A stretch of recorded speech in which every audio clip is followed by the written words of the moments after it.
हर समस्या का समाधान आसान है। गौतम बुद्ध की एक प्रचलित कथा के अनुसार एक दिन सुबह सुबह सभी शिष्य बुद्ध के प्रवचन सुनने के लिए एक साथ बैठे हुए थे। कुछ देर बाद बुद्ध अपने साथ एक रस्सी लेकर आए। उनके हाथ में रस्सी देखकर सभी शिष्यों को हैरानी हुई। बुद्ध अपने आसन पर बैठे और उन्होंने रस्सी में एक के बाद एक 3 गांठ बांध दी। इसके बाद उन्होंने शिष्यों से पूछा कि क्या ये वही रस्सी है जो गांठ बांधने से पहले थी। इस प्रश्न के जवाब में एक शिष्य ने कहा कि इसका उत्तर थोड़ा मुश्किल है। ये हमारे देखने के तरीके पर निर्भर करता है। एक तरह से तो रस्सी वही है, इसमें कोई बदलाव नहीं है।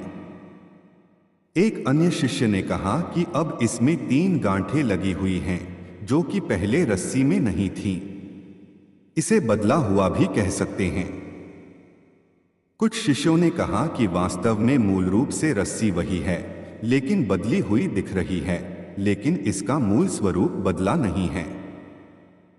शिष्यों की बात सुनकर बुद्ध ने कहा कि आप सभी सही बोल रहे हैं। अब मैं इन गांठों को खोल देता हूं।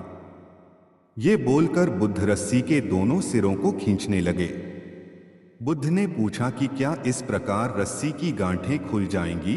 सभी शिष्यों ने कहा कि नहीं, ऐसा करने से तो गांठें और ज्यादा कस जाएंगी। इन्हें खोलना और मुश्किल हो जाएगा। बुद्ध ने कहा कि ठीक है, अब एक अंतिम प्रश्न, इन गांठों को खोलने के लिए हमें क्या करना होगा?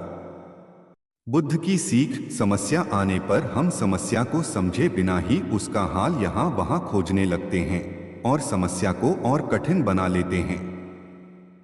इसलिए पहले समस्या को समझने का प्रयास करना चाहिए। यदि समस्या की वजह समझ आ गई तो उसका समाधान और भी आसान हो जाएगा। वीडियो देखने के लिए धन्यवाद। चैनल को लाइक, शेयर और सब्सक्राइब जरूर करना।